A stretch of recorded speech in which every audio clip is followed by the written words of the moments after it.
Hello friend, welcome back. आज हम आप लोग को पार्टनरशिप फर्म बताएंगे। पार्टनरशिप फर्म क्या है और ये इसकी कैरेक्टरिस्टिक्स क्या है, और हमारा आपसी एग्रीमेंट अगर ना हो पार्टनरशिप फर्म में तो वैसे कंडीशन में हमारा पार्टनरशिप एक्ट 1932 जो है वो लागू होता है। वो कब लागू होता है इसके बारे में हम आपको विस्तारित पूर्वक आज की क्लास में बताएंगे। ठीक, सबसे पहले मीनिंग। पार्टनरशिप फर्म दोस्तों होता क्या है? पार्टनरशिप फर्म होता है दो या दो से अधिक लोग मिलकर जब कोई बिजनेस चलाते हैं, यानी ये कहें कि दो या दो से अधिक लोग मिलकर जब आपस में आपसी एग्रीमेंट के आधार पर वो जो कोई बिजनेस चलाते हैं और उसी की प्रॉफिट को आपस में शेयर करने के लिए एकजुट होते हैं, तो उसे कहते हैं हम पार्टनरशिप। यानी एक से अधिक लोग, यानी कम से कम दो लोग होने चाहिए जो पार्टनरशिप फर्म में हो और दोनों मिलकर कोई लीगल बिजनेस कर रहे हों, तो उससे जो प्रॉफिट होता है उसे वो आपसी एग्रीमेंट के आधार पर एक दूसरे में बांटते हैं, यानी एक दूसरे को में प्रॉफिट शेयरिंग करते हैं। इसे कहते हैं हम पार्टनरशिप फर्म। अब दोस्तों आता है कि पार्टनरशिप फर्म के कैरेक्टरिस्टिक ऑफ पार्टनरशिप फर्म कौन कौन से होते हैं। तो उसमें जो है सबसे पहला पॉइंट है टू और मोर देन टू पर्सन, यानी कम से कम पार्टनरशिप फर्म के लिए दो पर्सन यानी दो व्यक्तियों को होना जरूरी है। अधिक से अधिक उसमें नंबर ऑफ पर्सन जो होते हैं मैक्सिमम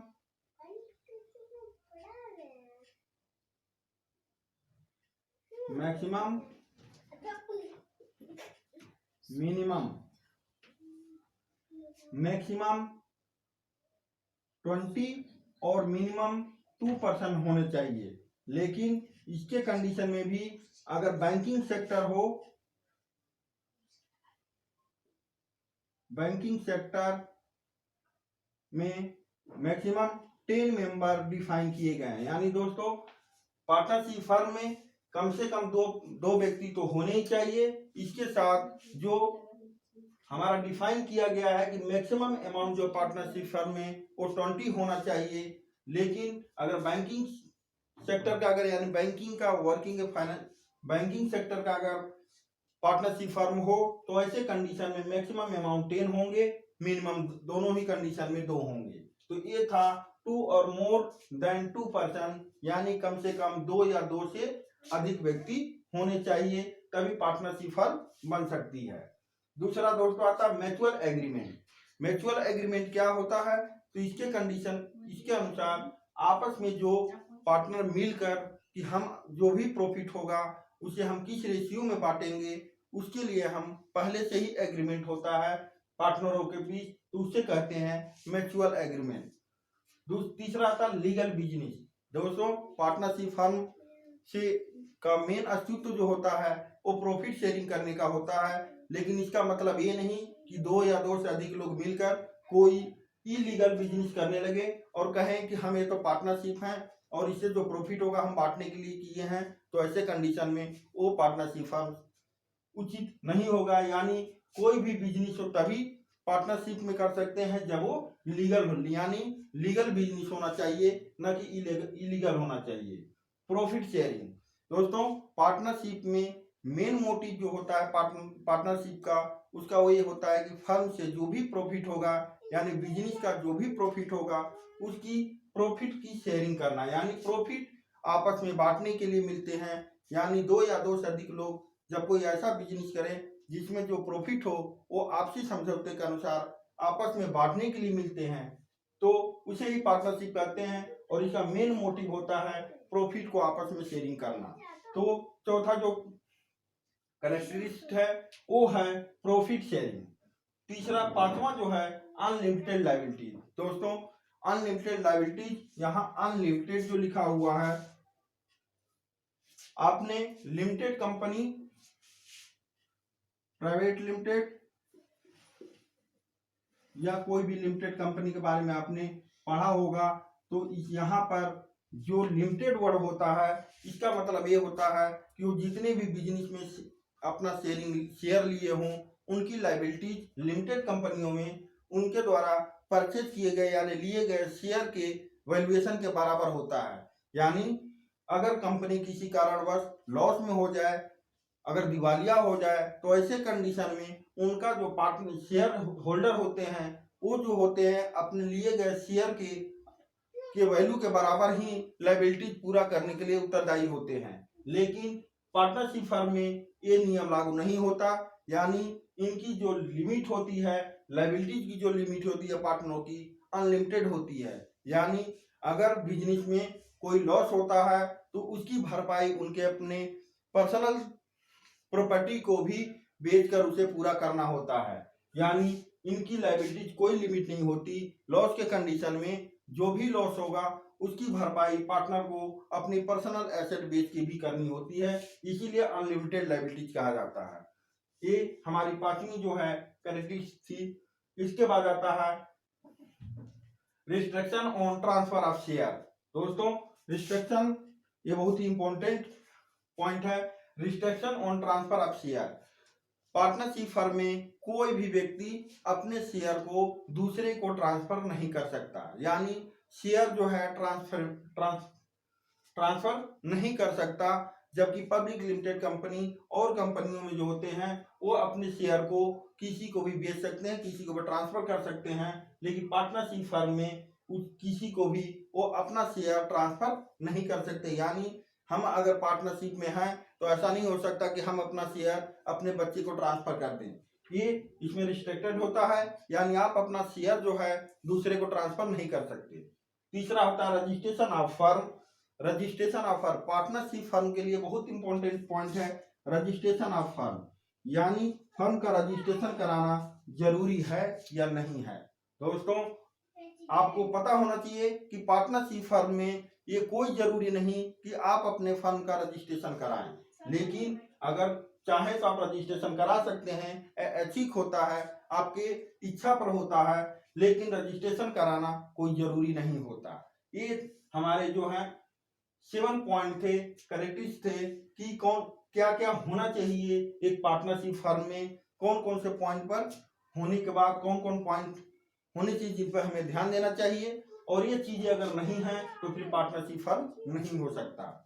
इसके बाद दोस्तों एक पॉइंट ये आता है कि अगर आपसी एग्रीमेंट हमने लिखा था म्यूचुअल एग्रीमेंट, अगर उनके बीच पार्टनरों के बीच अगर कोई म्यूचुअल एग्रीमेंट ना हो, यानी पहले से ही कोई पार्टनरशिप डीड ना बना हो, तो वैसे कंडीशन में आपसी विवाद होने पर कौन से नियम लागू होंगे, कैसे वो पार्टनरशिप फर्म का निपटारा होगा। तो वैसे कंडीशन में अगर पार्टनरशिप फर्म का रजिस्ट्रेशन में या कहें कि पार्टनरों के बीच आपसी एग्रीमेंट यानी आपसी डीड अगर ना बनी हो, पार्टनरशिप डीड ना बनी हो, तो वैसे कंडीशन में हमारे भारत सरकार ने बनाया है the provision of Indian partnership act 1932 in the absence of the partnership deed. यानी पार्टनरशिप डीड अगर आपके पास पहले से अवेलेबल ना हो या ना बनाई गई हो, तो ऐसे कंडीशन में पार्टनरशिप एक्ट 1932 लागू होता है, जो गवर्नमेंट ने डिफाइन कर रखा है। यानी अगर पार्टनरशिप डीड नहीं है तो ऐसे कंडीशन में जो पार्टनरों के बीच प्रॉब्लम होती हैं उन्हें सॉल्व करने के लिए, जो आपसी मतभेद होते हैं उन्हें दूर करने के लिए पार्टनरशिप एक्ट 1932 लागू होता है। इसकी कुछ आपको 1932 एक्ट के तहत पार्टनरशिप फर्म में हम आपको बता रहे हैं कि कौन कौन सी चीजें हैं जो एक पार्टनर को राइट मिला हुआ है और कौन सी चीजें हैं जो नहीं कर सकता। पहली चीज right to practice in business, यानी right to participate in business. दोस्तों, कोई भी पार्टनर बिजनेस में पार्टिसिपेट कर सकता है, यानी साझेदार कोई भी साझेदार हो वो बिजनेस को चलाने के लिए पूरी तरह उत्तरदायी होता है और पूर्ण रूप से वो पार्टिसिपेट कर सकता है, किसी को रोका नहीं जा सकता। दूसरा होता है सेटलमेंट ऑफ डिस्प्यूट। अगर किसी मतभेद हो पार्टनरों के बीच, किसी प्रकार का अगर मतभेद हो जाता है, आपसी विवाद होता है, डिस्प्यूट हो जाता है, तो ऐसे कंडीशन में 1932 पार्टनरशिप एक्ट 1932 के तहत उनके आपसी मतभेद जो है, आपसी जो पार्टनर होते हैं उनके बहुमत के अनुसार, यानी उनकी वोटिंग होती है और जो पक्ष में अधिक वोट होता है, जिसकी बहुमत अधिक होती है, वो चीज लागू होता है, उन्हीं की बात मानी जाती है। यानी सेटलमेंट ऑफ डिस्प्यूट में वो होता है वोटिंग पावर, जिसकी वोट अधिक उसकी बातें ही मानी जाएंगी, ऐसा 1932 में लिखा हुआ है। यानी अगर 4 पार्टनर हैं तो अगर 3 पार्टनर एक साइड है, एक अलग है, तो 3 पार्टनर जिधर होंगे, जिधर बहुमत अधिक होगी, उसी की बात पार्टनरशिप में मानी जाएगी। इसके बाद आता है प्रॉफिट शेयरिंग रेशियो, यानी अगर कोई आपसी एग्रीमेंट ना हो तो ऐसे कंडीशन में पार्टनरशिप एक्ट 1932 ये डिफाइन करता है कि कोई भी पार्टनर अगर पार्टनर है तो सारे पार्टनरों को इक्वल प्रॉफिट शेयर रेशियो दिया जाएगा।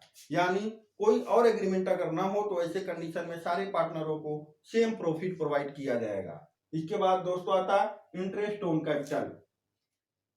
इंटरेस्ट ऑन कैपिटल के कंडीशन में, यानी पार्टनर जो है बिजनेस खड़ा करते हैं और बिजनेस चलाने के लिए पैसे की जरूरत होती है, तो जो शुरू में जो भी पार्टनर जो अपने घर से चाहे कैश में, फर्नीचर में, एसेट के रूप में जैसे भी इन्वेस्ट किए हों, ऐसे कंडीशन में जो उनकी कैपिटल होती है उसे कैपिटल कहा जाता है। जो बिजनेस चालू करने के लिए सबसे पहले पैसे लगाए जाते हैं वही कैपिटल होता है। उस पर दोस्तों पार्टनरों को इंटरेस्ट मिलता है, इंटरेस्ट ऑन कैपिटल, लेकिन ये उस कंडीशन में मिलता है जब प्रॉफिट हो रहा हो, यानी फर्म में अगर प्रॉफिट हो रहा है तब तो इंटरेस्ट ऑन कैपिटल जो होता है, यानी कैपिटल पर जो इंटरेस्ट होता है उसका पेमेंट होगा।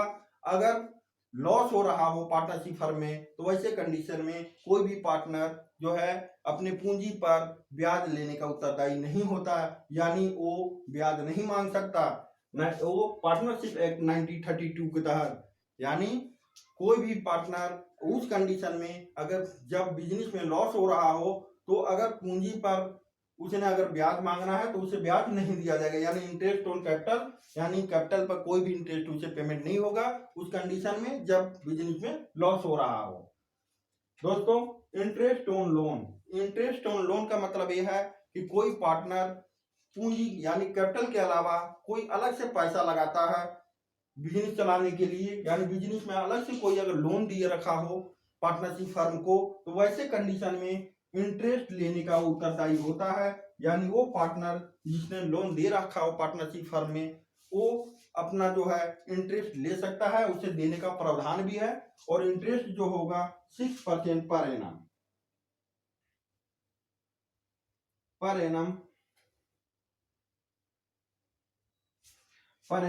यानी 6% पर ईयर वो जो है पर एनम जो है पाने का उत्तरदायी होता है। ये हमारा पार्टनरशिप एक्ट 1932 में डिफाइन किया गया है। केवल वो इंटरेस्ट जो इंटरेस्ट ऑन लोन, यानी जो पार्टनर फर्म को लोन के रूप में दिया हो उस पर वो 6% इंटरेस्ट पाने का उत्तरदायी है। तीसरा आता है एडमिशन ऑफ पार्टनर। दोस्तों पार्टनरशिप फर्म में कोई भी नया पार्टनर तभी आ सकता है जब पुराने जो पार्टनर हैं सभी लोग आपसी सहमति अगर देंगे तभी कोई नया पार्टनर अंदर आ सकता है पार्टनरशिप फर्म में, वरना वो कोई भी नया पार्टनर उसमें एडमिट नहीं हो सकता। यानी एडमिशन ऑफ पार्टनर का मतलब ये है कि कोई भी पार्टनर तभी ज्वाइन कर सकता है कोई नया पार्टनर जब पुराने पार्टनर आपसी सहमति दे दे, यानी सारे सहमत हों तभी कोई नया पार्टनर आ सकता है, वरना नहीं आ सकता। इसके बाद है right to inspect the book of account, यानी जो बुक ऑफ अकाउंट होता है उसमें सारे पार्टनरों को, यानी पार्टनरशिप फर्म में जितने भी पार्टनर हैं सारे पार्टनर को ये राइट होता है कि वो बुक ऑफ अकाउंट कभी भी देख सकते हैं या उसकी प्रतिलिपि जो है वो ले सकते हैं। अब बुक ऑफ अकाउंट जो होता है, यानी बुक जो होता है उसे वहीं रखना होता है जहां बिजनेस इस्टेब्लिश हो, यानी जहां बिजनेस चल रहा हो, यानी बिजनेस जहां हो वहीं पर हमें जो है ये बुक भी रखनी होती है, और इसे कोई भी पार्टनर कभी भी देख सकता है और इंस्पेक्शन कर सकता है, उसकी वो राइट होती है। वो पार्टनरशिप एक्ट 1932 उससे प्रोवाइड करता है। Retirement of partner. दोस्तों रिटायरमेंट ऑफ पार्टनर आपसी सहमति के आधार पर कोई भी पार्टनर को रिटायरमेंट, यानी उसकी कोई भी अगर पुराना पार्टनर हो तो वो अपनी इच्छा अनुसार फर्म को छोड़ सकता है, और ये भी आपसी समझौते के अनुसार होता है। यानी रिटायरमेंट ऑफ पार्टनर का कहने का मतलब कोई भी व्यक्ति जो है अपनी इच्छा अनुसार या किसी विशेष परिस्थितियों में वो फर्म को छोड़ सकता है। तीसरा आता है interest on drawing. Interest on drawing का कंडीशन ये है दोस्तों कि कोई भी पार्टनर अगर फर्म से पैसे निकालता है पर्सनल यूज के लिए तो उस पर जो है ब्याज फर्म जो है उन पार्टनरों से ब्याज जो है वसूली नहीं कर सकता। यानी इंटरेस्ट ऑन ड्राइंग जो होती है, ड्राइंग पर जो इंटरेस्ट होता है उसका जो है बलपूर्वक पार्टनरों से पार्टनरशिप फर्म जो है वसूल नहीं कर सकता। ये थे हमारे पार्टनरशिप एक्ट 1932 में ये डिफाइन किए गए हैं कि क्या क्या पार्टनरों के अधिकार होंगे, कौन से कर्तव्य होंगे। दोस्तों ये भी होता है कि अगर सैलरी यानी कहें तो सैलरी, कमीशन, इस टाइप का कोई भी चीज किसी पार्टनर को बिजनेस संचालन के लिए नहीं दिया जाता। ये है पार्टनरशिप एक्ट 1932 के तहत। लेकिन अगर पहले से ही आपसी एग्रीमेंट हो तो वो हो सकता है ये कंडीशन तब लागू होंगे जब कोई भी हमारा पहले से डीड न हो, यानी पार्टनरशिप डीड न बनाया गया हो और अब्सेंस के आधार पर आपसी डिस्प्यूट होता है, तब हमारा जो है पार्टनरशिप एक्ट 1932 के तहत उनका निपटारा किया जाता है। तो ये था दोस्तों हमारा पार्टनरशिप फर्म एक्ट 1932। और ये थे हमारे कैरेक्टर्स कि कौन कौन से कैरेक्टर्स हैं जो पार्टनरशिप फर्म के लिए जरूरी हैं। और इसके बाद मीनिंग हमने आपको बता दिया कि कम से कम किसी भी फर्म को, पार्टनरशिप फर्म के लिए 2 या 2 से अधिक व्यक्तियों का होना जरूरी है। दोस्तों 2 या 2 से अधिक लोग मिलकर कोई भी बिजनेस को चलाते हैं और उसके प्रॉफिट को आपस में शेयरिंग करते हैं, और यही होता है पार्टनरशिप फर्म। और दोस्तों हमें पूर्ण विश्वास है कि आप लोगों को समझ में आया होगा। Thank you for cooperation.